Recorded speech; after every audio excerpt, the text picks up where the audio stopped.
At the range with I'm here with my sister Martha, and we're going to talk about our guns and how to be safe. And for me, I'm going to talk about my fear because I started late in life learning about guns, and I had a fear of guns because I never used them, and all you see is them being used for negative things, really. And so I had that fear. So then I had the opportunity to learn how to use a gun, and then I had that fear because I was afraid of guns. So in order to overcome both fears, you really have to decide how you're going to defend yourself if you're afraid of not having a way to defend yourself and your family, even your neighbors. So today, Martha and the best way is when you're learning, if you haven't ever used guns before, you should be around people who really know what they're doing and can really teach you properly, because there are rules, and absolutely the first thing is to be safe. Otherwise, there's no sense of having a gun. We want it so that we can be safe. We hope we never have to use it. But if we don't practice and prepare, that's also, we won't be safe. So that's what I want to say. We're going to do some shooting, but after we explain more about our guns and safety. Thank you, Carolyn. Yeah, so like Carolyn said, I also was afraid of guns. I mean, in our family, we didn't grow up with guns, and I realized the whole benefit because of families embracing owning guns and mastering the use of them from a young age. And a lot of families have like a hunting culture or just a firearm safety culture in their family. I didn't grow up. I grew up in a small town in Ohio, and my father wasn't really for guns, but I realize now, like Carolyn said, in the news you just hear a lot of negative things. Unless you search for it, of course. There's so many statistics where people's lives have been saved because of law-abiding gun owners in America. Yes. So I guess 3 years ago, a friend of mine said, well, Martha, you should have an AR-15, because we moved out here in the country and we have some acreage, and that's where we're going to shoot today. And I thought, what in the world is an AR-15? It sounds scary. And so a year after that, my son bought me an AR-15, and it's just remarkable because I have gone to shooting ranges and I have tried other people's pistols and used pistols at shooting ranges, and they're so difficult for me to manage. I still want to master it, and I've applied for my CCW, and I'm planning to get a pistol, but I want to say that you can really, the AR-15 is so simple, and almost anybody can shoot the target, right on target. So I will show you this.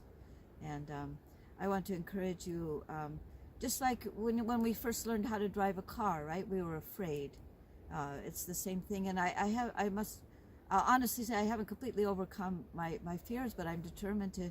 I know that through using it and practicing that I'll overcome this fear, and applying all the safety rules, and I just think it's so wonderful. It's ridiculous that we use so many dangerous tools. I mean, even a lot of women, I haven't really used the power saw, out in the woods that much, just a little, but that's a very dangerous tool, maybe even more dangerous. And also I drive the car every day, and so there's many things. It's ridiculous for us to have this fear, and it's good to try to overcome our fears as much as possible, and then we can protect our loved ones and our neighbors. Thank you. So we'll show you. Start out. Carolyn wants to show you the three most important safety rules. about using a gun, and she'll show you.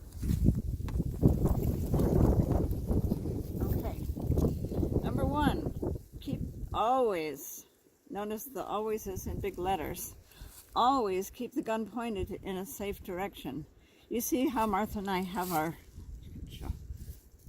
We have our guns facing. our guns facing the target, because that's the only safe direction, even though At our this guns time, yeah. our guns are completely empty. That doesn't matter. You always point your gun in a safe direction.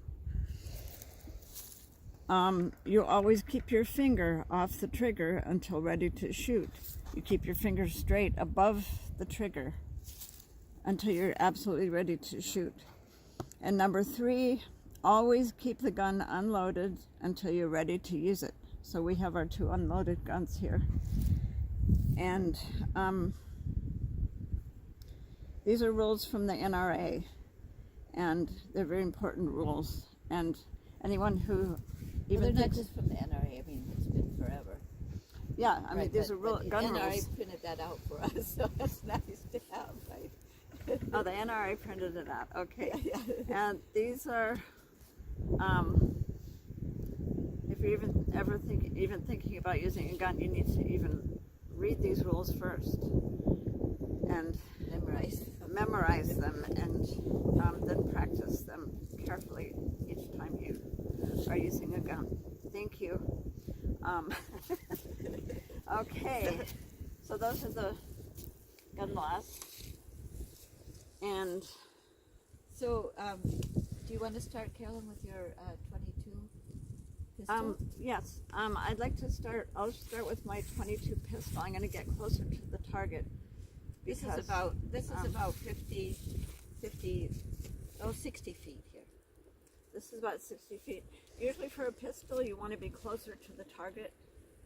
With the AR-15, you'll be using it for different things, so you don't need to, like hunting or even protecting yourself, but someone from a distance. But with the small handgun, usually it's close range. It's just used for self-protection. So it's not just because I'm older, but I think I've always had rather weak hands. I'm doing exercise now with balls and things, tennis balls, to make my hands stronger. But I still, I can't use the regular. I have to use a 22 gun, which is still, it's still a good gun, but it doesn't take as much power to pull the trigger and to